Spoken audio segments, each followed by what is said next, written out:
ശാന്ത, ഞാൻ പറയുന്നൊന്ന് കേക്ക്. എടി ശാന്ത, നീ ഒന്നില്ല. ഇത്രയും രാവിലെ വഴക്കുമായിട്ട് അങ്ങോട്ട് പോണ്ടെന്നാ എന്റെ അഭിപ്രായം.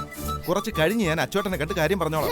എന്തോന്ന് കിച്ചുവേട്ടൻ, ഇന്ന് രണ്ടിലെ നിറഞ്ഞിട്ട് ഈ ശാന്ത അടങ്ങിയിരിക്കത്തുള്ളൂ. അങ്ങോട്ട് നടക്കണം. ഞാൻ അവക്ക് വെച്ചിട്ടുണ്ട്, അങ്ങോട്ട് ചെല്ലട്ടെ. ശാന്തേക്കോ, എന്നതാ പ്രശ്നം? എങ്ങോട്ടാ എല്ലാരും കൂടെ ദേഷ്യത്തില്? വയലോരം വീട്ടിലേക്ക്. അവിടെ ഒരു നശിച്ച വിത്തില്ലേ, 3 മണി. അവിടെ കാര്യത്തിൽ ഞാനൊരു തീരുമാനം ഉണ്ടാക്കും. വേടാ ഇങ്ങോട്ട്. അത് കലക്കി. ഞാൻ മെമ്പറെ ഒന്ന് അറിയിക്കട്ടെ. മെമ്പറെ, പെട്രോളിന് വില കൂട്ടിയതുകൊണ്ട് ചായക്ക് ഞാൻ ഒരു കൂട്ടി കേട്ടോ. ഓ പിന്നെ നിന്റെ പശു കാടിക്ക് വരും പെട്രോളല്ലേ കുടിക്കുന്നത്. ഒന്ന് പോടാ അവിടെ.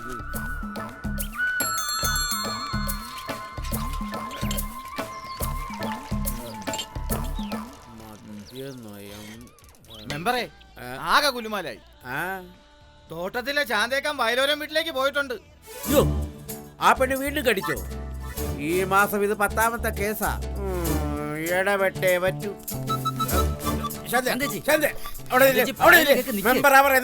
ഒത്തുതീർപ്പിലാണെങ്കിൽ ഞാനില്ല. മെമ്പർ കൂടെ വന്ന് ഇതിനൊരു പരിഹാരം കാണണം. നാട്ടിലുള്ള പിള്ളേരെ മുഴുവൻ കടിച്ചടിച്ച് എന്റെ കൊച്ചിന്റെ കൈ കടിച്ചു പിടിച്ചിരിക്കുന്ന കണ്ടോ? അവളെ 3 മണിന്ന് വിളിക്കുന്ന അവൾക്ക് ഇഷ്ടമല്ലെന്ന്. അവിടെ തന്തേം തള്ളേ ആ പേരിട്ടേന് നാട്ടിലുള്ള പൊടിക്കൊച്ചുങ്ങൾ എന്ത് പഠിച്ചു? ഇന്ന് അവിടെ പല്ല് പറിച്ചെടുത്തിട്ടാ ഞാൻ വരും. എന്റെ ശാന്തേക്ക ഒന്ന് ക്ഷമിക്ക്. അത് ബുദ്ധി വികസിക്കാത്ത കൊച്ചല്ലേ, വിട്ടുകളാ. നീ ഒന്ന് പോടാ അവിടെ. അവൾക്ക് പ്രായം 10-24 ഉണ്ടല്ലോ. ബുദ്ധി ഇല്ലെങ്കിലേ വീട്ടിൽ പൂട്ടിയിടണം. അത് ശരിയാ. ഇതിപ്പോ ഒരു പഞ്ചായത്തിന് തലവേദന ആയിരിക്കുക. 3 മണിയുടെ പല്ല് പറിച്ചെടുത്തിട്ട് തന്നെ ബാക്കി കാര്യം. ചലോ വയലോരം വീട്. ആടോ വിളിച്ചപ്പോടെ ആ 3 മണിയുണ്ടല്ലോ, നമ്മുടെ ശാന്തമ്മയുടെ കൊച്ചിന്റെ കൈ കടിച്ചു പറിച്ചു വെച്ചിരിക്കുക. എന്നാ പിന്നെ അങ്ങോട്ട് ശാന്തയുടെ തുള്ളലേണ്ട ടോം ബാക്കി കാര്യം. കൊച്ചേട്ടാ, മെമ്പറെ 3 മണിയുടെ പല്ല് പറിക്കാൻ പോണു. 3 മണിയുടെ പല്ല് പറിക്കാൻ പോണു. എല്ലാരും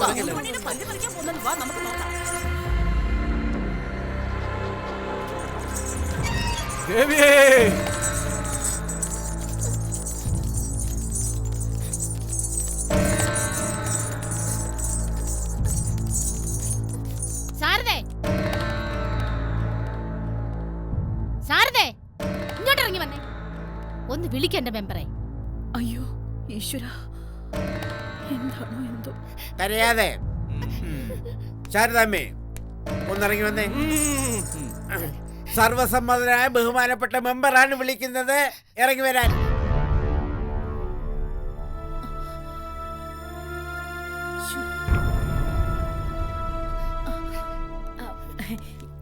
എന്താ ശാന്തി വിശേഷം? എന്താ എല്ലാവരും കൂടി? വിശേഷം, ഞങ്ങളുടെ വീട്ടിലെ കാള പറ്റു, അതിന്റെ പേരിടലിന് വിളിക്കാൻ വന്നതാ. ശാരദാമ്മേ, എവിടെ ഇവിടത്തെ കൊച്ച്? 3 മണി ജനസമ്മതനായ ബഹുമാനപ്പെട്ട മെമ്പറാണ് വിളിക്കുന്നത്. മര്യാദയ്ക്ക് ഇങ്ങോട്ട് ഇറങ്ങി വരാൻ പറ. അയ്യോ മെമ്പറെ, അവൾ എന്ത് ചെയ്തു? അയ്യോ ജമ്പറെ, വെളിവില്ലാത്ത ജന്തു കാണിച്ചു വെച്ചിരിക്കുന്ന കണ്ടോ? എന്റെ കൊച്ചിന്റെ കയ്യിൽ നിന്ന് 1 കിലോ ദശയാ കടിച്ചെടുത്തിരിക്കുന്നത്. നിങ്ങൾ എന്താ അതിനൊന്നും തിന്നാൻ കൊടുക്കുന്നില്ല? ഇവിടുന്ന് തന്നെത്താനെ എര പിടിക്കാനായിട്ട് പുറത്തോട്ട് തുറന്നു വിട്ടിരിക്കുക. ശാന്ത കറക്റ്റ്. ശാന്തേ, നമുക്ക് സംസാരിക്കാം. ഒന്നും സംസാരിക്കണ്ട. നിങ്ങളുടെ മോളെ ഇങ്ങോട്ട് വിളിക്ക. എനിക്ക് അസുര വിത്തിനോടാ സംസാരിക്കാനുള്ളത്. വിളിക്കവളെ. മെമ്പറെ പറ വിളിക്കാൻ. പിന്നെ ശാരദാമേ, ഈ വാർഡിന്റെ സർവ്വസമ്മതനും ബഹുമാനപ്പെട്ടവനുമായ ഭരണാധികാരിയാണ് ഈ പറയുന്നത്. മര്യാദയ്ക്ക് ആ കൊച്ചിനെ ഇങ്ങോട്ട് വിളിക്ക. കുട്ടിമണി, കുട്ടിമണി, കുട്ടിമണി.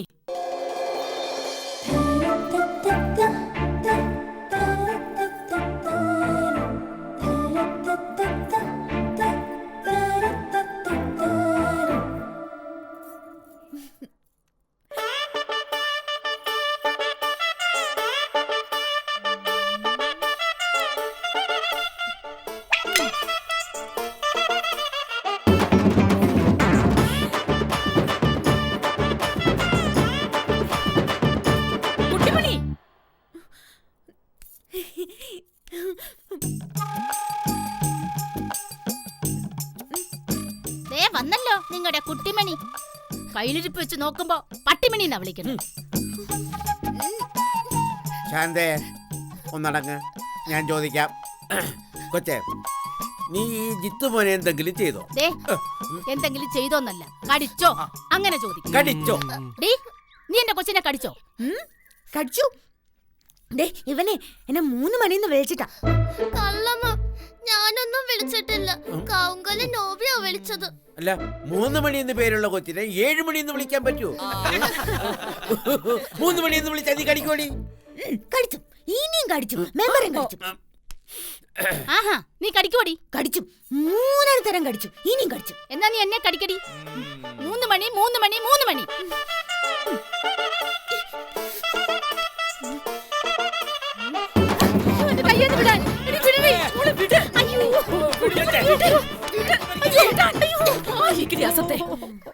നാട്ടുകാരെ കൊണ്ട് പറയിക്കാൻ ആരെയെങ്കിലും ഉപദ്രവിച്ചാ മതിയെങ്കിൽ നീ എന്നെ തിന്നടി.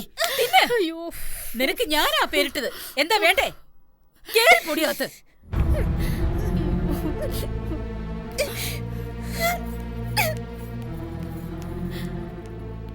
ശാന്തേ, മാപ്പാക്കണം.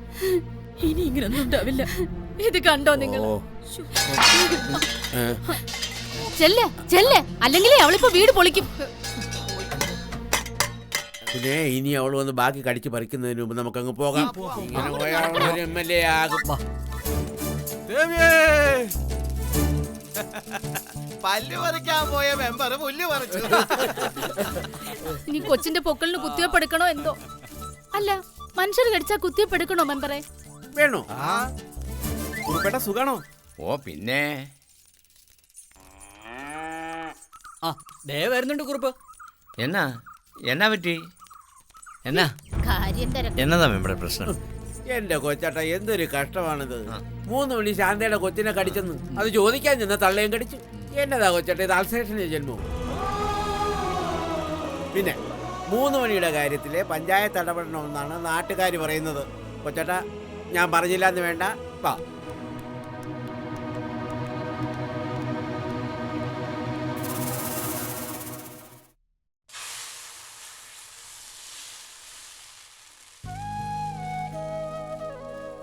കടിച്ചു. എന്നെ 3 മണിന്ന് വിളിച്ചോ? ഇനിയും കടിച്ചു. നോക്കിക്കോ. എന്റെ പരുത്തിക്കാവിലമ്മേ, ഇതിനെ നാട്ടുകാരെല്ലാം കൂടി തല്ലി കൊല്ലുമെന്ന് എന്റെ പേടി. അപ്പനും അമ്മയും ആങ്ങളമാരും കൂടെ കുറെ കൂടി പുന്നാരിക്കും പെണ്ണിനെ. ഇപ്പൊ താടിക്കും തലയ്ക്കും കൈ കൊടുത്ത് നിന്നിട്ട് ഒരു കാര്യവും ഇല്ല. കെട്ടിയിട്ട് പല്ല് പറിച്ചെടുക്കേ വേണ്ടത് പെണ്ണിന്റെ. എന്താടി, നിനക്ക് എന്നെയും കടിക്കണമെന്ന് തോന്നുന്നുണ്ടോ? അമ്മ, എനിക്ക് ഒരു ദോശ ചുട്ടാ. കൊടുക്ക് ശാരദേ. പെണ്ണിന് ഇന്നത്തെ ഗുസ്തിക്കുള്ള ആംബിയർ ഉണ്ടാവട്ടെ. നീ കിടന്ന് ബഹളം വെക്കാതെ. എന്തായി, ബാലം പോകുന്നുണ്ടോ ആ പെണ്ണിനെ കാണാൻ? അതോ പതിവ് പോലെ തഞ്ചോൻ തരവും പറഞ്ഞ് മാറുവാണോ? പോകുന്നുണ്ട്. പരുത്തിക്കാവിലമ്മയ്ക്ക് ഒരു ചുറ്റുവിളക്കാ നാത്തൂനെ ഞാൻ ഓ, നേർന്നിരിക്കുന്നു. ഭഗവതിയുടെ മുമ്പിൽ വിളക്ക് വെച്ചിട്ട് ഒരു കാര്യവും ഇല്ല ശാരദ. നിന്റെ ആമക്കളുടെ തലയ്ക്കകത്താ വെട്ടം വീഴേണ്ടത്. പെങ്ങൾക്ക് സ്ഥിര ബുദ്ധി ഇല്ലാന്ന് വെച്ച് അവന്മാര് കല്യാണം കഴിക്കാതിരിക്കേണ്ട കാര്യമുണ്ടോ? അതുകൊണ്ട് നിന്റെ മോള് വലിയ ബുദ്ധിക്കാരിയാവോ? ഇല്ലല്ലോ. ഇതൊന്നൊരു മുതുകൂത്ത്. ദേ, ഇപ്പൊ തന്നെ രവിക്ക് വന്നിരിക്കുന്ന ആലോചന എവിടെന്നാ? മാണിക്യമംഗലത്തൂന്ന്. മാണിക്യമംഗലത്തുകാരെന്ന് വെച്ചാൽ ആരാ? ഈ നാട്ടിലുണ്ടോ അത്രയും വലിയ പണക്കാര്? അവിടെന്നാ ഒരേ ഒരു പെങ്കൊച്ചിന്റെ ആലോചന ഇങ്ങോട്ട് വന്നത്. അന്നേരം അവൻ ഏട്ടം കെട്ടിയിട്ടേ കെട്ടൂന്ന്. അഹങ്കാരം അല്ലാതെന്തോന്നാ? അല്ല നാത്തൂനെ, അതിപ്പോ ബാലിന് ഇന്ന് പോയി കാണുന്ന പെൺകുട്ടി ഇഷ്ടപ്പെട്ട 2 കല്യാണം കൂടി ഒരു പന്തൽ വെച്ച് നടത്താലോ? ആ, നടന്നാ കൊള്ളാം. അല്ലെങ്കിൽ കുടുംബം കുറ്റിയറ്റങ്ങ് നിന്നുപോവും.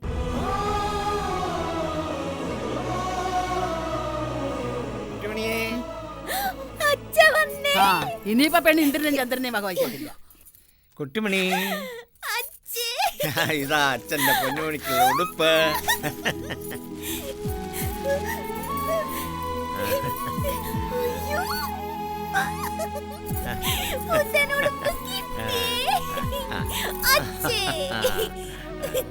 ആ, അറിഞ്ഞായിരുന്നു അച്ചോട്ടാ രാവിലെ ഇവിടെ നടന്ന പുകില്? ആ, ഞാൻ മെമ്പറെ കണ്ടു. എന്റെ അച്ചോട്ടാ, ഞാൻ എന്താ ചെയ്യതിനെ? അവള് കൊച്ചല്ലേടി. അച്ഛേ, ഞാൻ ഈ പുത്തൻ ഉടുപ്പിട്ടിട്ട് വരാവേ. നിനക്കിട്ട് അച്യുത നല്ല തല്ല് തരേണ്ടത്. ഈ പെണ്ണിന് ഉടുക്കാൻ തുണിയില്ലാഞ്ഞിട്ടാണോ നീ മാസാമാസം പുത്തം വാങ്ങിച്ചു കൊടുക്കുന്നത്? അവൾക്ക് എത്ര വാങ്ങിച്ചു കൊടുത്താലും എനിക്ക് മതി വരുമോ പെങ്ങളെ? എൻ്റെ കൊച്ച് ഈ നാട്ടിലെ ആരെക്കാളും മുകളിലായിരിക്കണം. വയലോരം വീട്ടിലെ രാജകുമാരിയാ എൻ്റെ കുട്ടിമണി. രാജകുമാരി, രാക്ഷസക്കുട്ടിയെന്നാ നാട്ടുകാർ വിളിക്കുന്നത്. അത്രയ്ക്കാ പെണ്ണിന്റെ പല്ലിന്റെ മൂർച്ച. കഴിഞ്ഞ 1 മാസം 8 വീട്ടുകാരാ പെണ്ണ് കടിച്ചു പറിച്ചെന്നും പറഞ്ഞ് ഇവിടെ പരാതിയും കൊണ്ടുവന്നത്. അറിവില്ലാത്തോണ്ടല്ലേ. ബുദ്ധി ഉറയ്ക്കുമ്പോ ഇതെല്ലാം മാറിക്കോളും. ഒരു ഇള്ളക്കുഞ്ഞ്. നീയേ ഒരു കവളി മടലെടുത്ത് അവളെ തലയ്ക്കൊന്ന് കൊടുക്ക്. അപ്പ ബുദ്ധി ഉറയ്ക്കുന്നത് കാണാം. പ്രായം 10-24 ഇനി എന്ന് ബുദ്ധി ഉറയ്ക്കാനാ? ഇങ്ങനെ പോയാലേ വന്നു കയറുന്ന പെണ്ണുങ്ങളെ അവള് പച്ചയ്ക്ക് തിന്നുവല്ലോ. അല്ല പിന്നെ. അല്ല, എന്താ ബാലം പോകുന്നില്ലേ? പോകുന്നുണ്ട്. രവി നിർബന്ധിച്ചു കൊണ്ടുപോവാ. ഓ, ഏട്ടൻ കെട്ടിയാലല്ലേ അവന് കെട്ടാൻ പറ്റൂ. അച്ഛേ, അച്ഛേ, അച്ഛേ, ഞാൻ ചുന്നരിയായില്ലേ, രാജകുമാരിയായില്ലേ? കിട്ടിയ പാടെ അതങ്ങ് വലിച്ചു കയറ്റിയോ? അച്ഛന്റെ പൊന്നുമോള് രാജകുമാരി തന്നെ. ഒരു രാജകുമാരി, അതിനേക്കാൾ ഫസ്റ്റ് ഒരു തന്ത. അച്യുതാ, മുറ്റത്തൊരു പരാതിപ്പെട്ടിയും കൂടെ വെച്ചോ. അതാവുമ്പോ നാട്ടുകാർക്ക് എളുപ്പമാവും. എന്താടി നോക്കുന്ന? ഞാൻ പറഞ്ഞില്ലേ?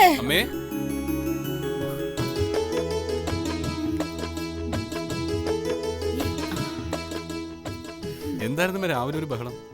കുളിമുറി നിന്നപ്പോ കേട്ടു. എന്നും ഉള്ളത് തന്നെ. ഇന്നലെ പനമറ്റത്തെ സോമപിള്ള പരാതിയായി വന്നു. ഇന്ന് തോട്ടത്തിലെ ശാന്ത. കുഞ്ഞേട്ടാ, ഞാൻ ചുന്നരിയായില്ലേ, രാജകുമാരി? ആരെയും ഉപദ്രവിക്കരുതെന്ന് എത്ര തവണ നിന്നോട് പറഞ്ഞിട്ടുണ്ട്? അല്ല, ഏട്ടൻ എന്തിയമ്മേ ഇതുവരെ റെഡിയായി കഴിഞ്ഞില്ലേ? പോവണ്ടേ? പോവാനൊക്കെ റെഡിയായതാ. കട തുറന്ന് അപ്പുക്കുട്ടി അവിടെ നിർത്തിയിട്ട് വരാമെന്ന് പറഞ്ഞു. ഫസ്റ്റ് പെണ്ണ് കാണാൻ പോകുന്ന ദിവസമെങ്കിലും കട കുറച്ചു നേരം കഴിഞ്ഞ് തുറന്നാലെന്താ? നിനക്കറിയത്തില്ലേ അവന്റെ സ്വഭാവം? കഷ്ടം. അല്ല, മേപ്പുറത്തേക്ക് നിങ്ങൾ എങ്ങനെയാ പോകുന്നേ? കവല വരെ എന്റെ സ്കൂട്ടറിൽ. അവിടുന്ന് ഞാൻ നമ്മുടെ രാജന്റെ കാർ ഏർപ്പാടാക്കിയിട്ടുണ്ട്. ഡീസൽ അടിച്ചു കൊടുത്താൽ മതി. ഏട്ടനോട് ഞാൻ പറഞ്ഞിട്ടില്ല. പറഞ്ഞാ വേണ്ടാന്ന് പറയും.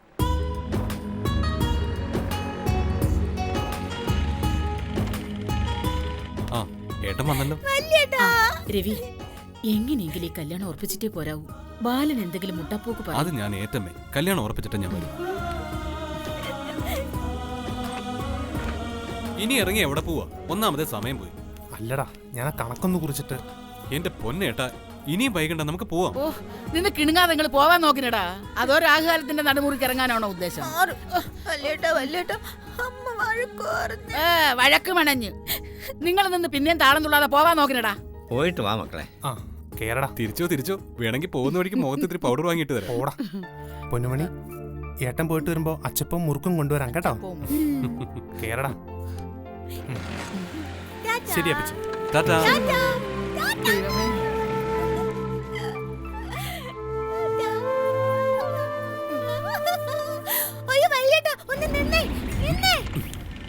ഓ, നശിപ്പിച്ചു. അവലക്ഷണം പിന്നീന്ന് വിളിച്ചു. എന്റെ ശാരദേ, ഒരു നല്ല കാര്യത്തിന് പോകുമ്പോഴെങ്കിലും ഇത്തരം ലക്ഷണക്കേട് കാണിക്കരുതെന്നൊന്ന് പറഞ്ഞു കൊടുത്തൂടെ? എന്താ മോളു ഇത് കണ്ടോ? പുത്തനുടുപ്പാ. പിന്നെ കോലുമിട്ടായി കൊണ്ടുവരണേ. കൊണ്ടുവരാം. പോയിട്ട് വരട്ടെ. ടാറ്റാ. ടാറ്റാ. ടാറ്റാ. മഹാദേവാ, എന്റെ കൊച്ചുങ്ങളുടെ യാത്രയിൽ ഒരു കുഴപ്പവും ഉണ്ടാവരുതേ.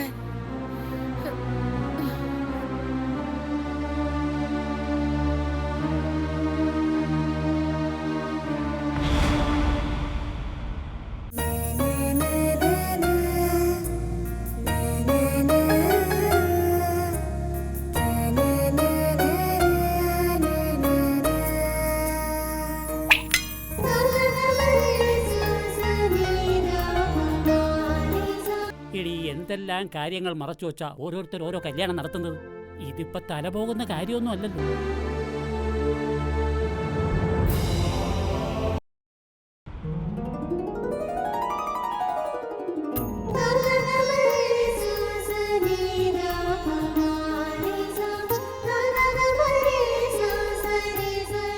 അപ്പൊ ബാലചന്ദ്രൻ പലചരക്ക് കട നടത്തുകയാണല്ലേ? അതിന്റെ കൂടെ വേറെ എന്തുണ്ട് പരിപാടി? കുറച്ച് പച്ചക്കറി ഉണ്ട്, ഓ, നമ്മുടെ തൊടിയിന്ന് പറിച്ചെടുക്കുന്നതാ. പിന്നെ പലചരക്ക് കടയോട് ചേർന്ന് ഒരു ചെറിയ മുറി ചായക്കടയാക്കിയിട്ടുണ്ട്. ഊണൊന്നുമില്ല, ചായയും പലഹാരങ്ങളും മാത്രം. ഓ, അതിന്നൊക്കെ ഇപ്പൊ എന്നാ കിട്ടാനാ? പലചരക്ക് കടയൊക്കെ പോയി, ഇപ്പൊ എല്ലായിടത്തും സൂപ്പർ മാർക്കറ്റ് വന്നില്ലേ? ഒരു കൊട്ടയം കൊണ്ട് ചുമ്മാതങ്ങ് കറങ്ങി നടന്നാ മതി, എല്ലാ സാധനവും കിട്ടും, മടിക്കുത്തിൽ കാശും വേണ്ട. കാശ് കൊടുക്കാൻ നേരത്ത് ഒരു വിസിറ്റിംഗ് കാർഡ് എടുത്ത് ഒരൊറ്റ വര. വിസിറ്റിംഗ് കാർഡല്ല, ക്രെഡിറ്റ് കാർഡ്. ആ, അങ്ങനെയും പറയാം. ഈ പലചരക്കിടാന്നൊക്കെ പറയുമ്പോ ജീവിക്കാൻ പറ്റും. ജീവിക്കാൻ വേണ്ടിയാണല്ലോ അമ്മാവ നമ്മൾ ജീവിക്കുന്നത്. അല്ല, അനിയച്ചാർ എന്ത് ചെയ്യുന്നു? ഇവൻ BEd കഴിഞ്ഞു, ഇപ്പൊ 1-2 പാരൽ കോളേജ് പഠിപ്പിക്കുക, പിന്നെ ടെസ്റ്റുകളും എഴുതുന്നുണ്ട്. ഓ, പാരൽ കോളേജ് പഠിപ്പിച്ചിട്ട് ഇപ്പൊ എന്നാ കിട്ടാനാ? പഠിപ്പിക്കുകയാണെങ്കിൽ ഏതേലും വലിയ കോളേജിൽ പഠിപ്പിക്കണം. പിന്നെ ടെസ്റ്റ്, സാധാരണ ടെസ്റ്റ് ഒന്നും എഴുതിയിട്ട് ഒരു കാര്യവുമില്ല. എഴുതുകയാണെങ്കിൽ വല്ല IAS IPS എഴുതണം. അല്ല, അമ്മാവന്റെ മക്കളൊക്കെ എന്ത് ചെയ്യേ?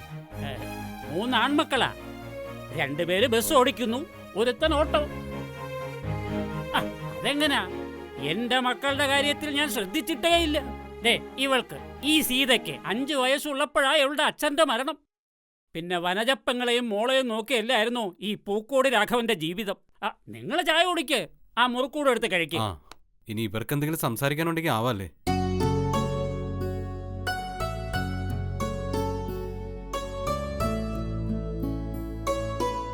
ഓ, ഇനി എന്നാ സംസാരിക്കാനാ?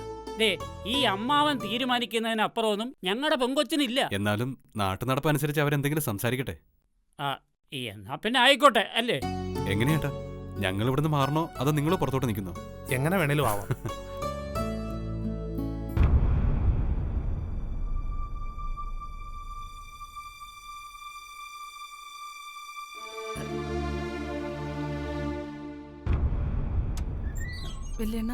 ആവശ്യമില്ലാത്ത ഒന്നും വിളംബരുന്ന പെണ്ണിനോട് പറഞ്ഞിട്ടുണ്ടല്ലോ. ഉണ്ട്, എന്നാലും നമ്മുടെ കാര്യങ്ങൾ നമ്മൾ തുറന്നു പറയണ്ടേ വല്യണ്ണ? വലിയ സത്യസന്ധത കളിച്ചാലേ മോന്തക്കിട്ടൊരു തേപ്പ് വെച്ച് വരും, കേട്ടല്ലോ. നീയേ ഹരിചന്ദ്രന്റെ പെങ്ങളല്ല, പൂക്കോട് രാഘവന്റെ പെങ്ങളാ. ഇനി എന്തെല്ലാം കാര്യങ്ങൾ മറച്ചു വെച്ചാ ഓരോരുത്തർ ഓരോ കല്യാണം നടത്തുന്നത്. ഇതിപ്പോ തലപോകുന്ന കാര്യമൊന്നും അല്ലല്ലോ. നമ്മുടെ ചില അവസ്ഥകൾ പറയുന്നില്ല, അത്രേ ഉള്ളൂ. അത്രേ ഉള്ളൂ.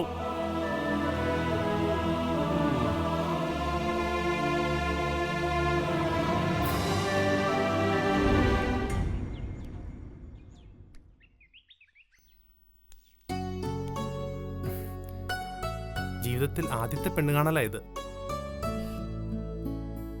ഇത്രനാളും കല്യാണം വേണ്ടെന്ന് വെച്ച് നിന്നിരുന്ന ആളാ ഞാൻ, എന്റെ കുഞ്ഞു പെങ്ങൾക്ക് വേണ്ടി. അറിയാലോ, വയലോരം വീടിന്റെ ജീവനാ ഞങ്ങളുടെ മണിക്കുട്ടിയല്ലേ? ഏയ്, കുട്ടിമണി. 3 മണി എന്നാ ശരിക്കുള്ള പേര്. 3 മണിയോ? അതൊരു വല്ലാത്ത പേരാണല്ലോ. മാർച്ച് മാസം 3-ാം തീയതി 3 നക്ഷത്രങ്ങൾ ഒരേ നേർരേഖയിൽ വന്നപ്പോഴാണ് അവളുടെ ജനനം. 3ാമത്തെ കുട്ടിയുമല്ലേ, അങ്ങനെയിട്ട പേരാ 3 മണി. ഓ, ഭാഗ്യ നക്ഷത്രങ്ങളൊക്കെ കാവൽ നിന്നെങ്കിലും ദൈവം ചതിച്ചു. പ്രായം 24 കഴിഞ്ഞെങ്കിലും 5 വയസ്സുകാരിയുടെ ബുദ്ധിയേ ഉള്ളൂ. അവൾക്ക് വേണ്ടി കല്യാണമേ വേണ്ടെന്നായിരുന്നു രവിക്കും. ഇപ്പൊ നല്ലൊരാലോചന വന്നപ്പോ അവനൊരു താല്പര്യം. എന്നാ ഞാൻ കെട്ടാതെ കെട്ടത്തില്ലെന്ന് അവനൊരു വാശിയും.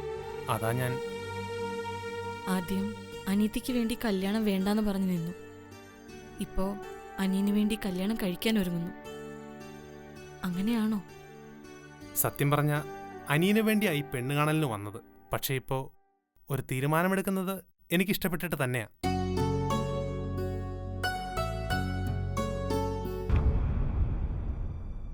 സാധാരണക്കാരനാ ഞാൻ. വളഞ്ഞ വഴികളൊന്നുമില്ലാത്ത ഒരു നാട്ടിൻപുറത്തുകാരൻ. ഉള്ളിൽ തട്ടി ഇഷ്ടപ്പെട്ടെങ്കിൽ മാത്രമേ എന്നെ ഇഷ്ടപ്പെട്ടു എന്ന് പറയാവൂ. നമുക്കിടയിൽ പ്രായത്തിന്റെ നല്ല അന്തരമുണ്ട്. കാഴ്ചപ്പാടുകളിലും വ്യത്യാസം ഉണ്ടായേക്കാം. എങ്കിലും പൊരുത്തപ്പെടാനാവുമെന്നാണ് എൻ്റെ വിശ്വാസം.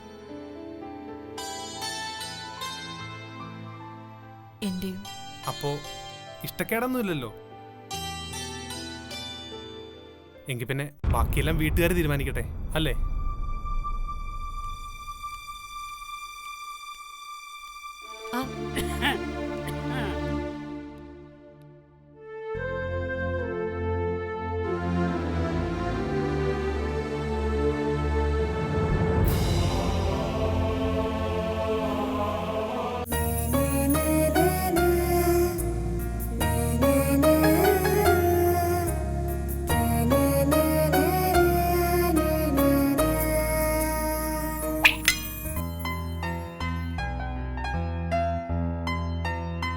മൂന്നോ ദിവസം കഴിഞ്ഞ അന്യ വീട്ടിൽ നിന്ന് 2 പെമ്പിള്ളാരി വീട്ടിലേക്ക് വരാൻ പോവുക.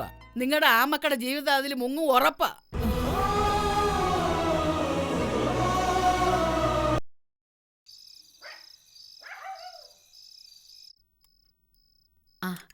ഒരു തവി കഞ്ഞൂടി തരട്ടെ? മതിയടി, ഇപ്പൊ തന്നെ വയറ് ഗുമ്മന്നായി. അതിന് നീ ഒരുപാടൊന്നും കഴിച്ചില്ലല്ലോ. എന്നും ഉള്ളതിന്റെ പാതി കഞ്ഞി പോലും കുടിച്ചില്ല. പെങ്ങക്കറിയില്ലയോ, സന്തോഷം വന്നാൽ പിന്നെ എൻ്റെ വിശപ്പങ്ങ് പോവും. ബാലൻ്റെയും രവിയുടെയും കാര്യം ഒരു കരക്കെത്തിയില്ലേ? നാളെ രവിയുടെ പെണ്ണിൻ്റെ വീട്ടുകാരൂടി വന്നാൽ ഇന്നേക്ക് 5ാം പക്കം കല്യാണമാണ്. എൻ്റെ 2 പിള്ളേരുടെയും ഒന്നിച്ച് ഒരു പന്തലിൽ. എൻ്റെ വിശപ്പ് കെടാതിരിക്കുമോ? നാളത്തേക്കുള്ള ബേക്കറി പലഹാരങ്ങളൊക്കെ വാങ്ങിച്ചിട്ടുണ്ടല്ലോ അല്ലേ? ഉവ്വ, എല്ലാം നമ്മുടെ ഗോപിയെ വിട്ട് വാങ്ങിപ്പിച്ചു. ശാരദേ, ഞാനൊരു കാര്യം പറഞ്ഞേക്കാം. അതെല്ലാം ആ പെണ്ണിന്റെ കണ്ണിപ്പെടാതെ എവിടെയെങ്കിലും എടുത്ത് പാത്ത് വെച്ചോളണം. അല്ലെങ്കിൽ നാളെ രാവിലെ വിരുന്നുകാർക്ക് വേണ്ടി വേറെ വാങ്ങേണ്ടി വരും. പത്തായപ്പെട്ടിയിലെ പുന്നല്ലുമണത്ത് എലി വരുന്നത് പോലെ പെണ്ണിഞ്ഞു വരും. അവള് കൊച്ചല്ലേ പെങ്ങളെ? അത് നിന്റെ പതിവ് പല്ലവിയാണല്ലോ. അമ്മേ, ദേ വരുന്നുണ്ട്. അച്ഛേ, പാൽദാമനെ ഉറങ്ങട്ടെ. ചൂട് നോക്കി കൊടുക്കണേ ശാരദേ, അല്ലെങ്കിൽ ആർത്തി മൂത്ത് ഒറ്റ വലിക്ക് കുടിച്ചിട്ട് വാ പൊള്ളിന്ന് പറഞ്ഞ് ഇവിടെ നിന്ന് കീറും. ആരച്ചതാ.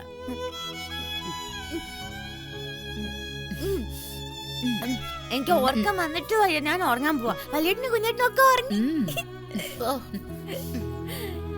അച്ഛേ, ഞാൻ ഉറങ്ങാൻ പോവാണേ.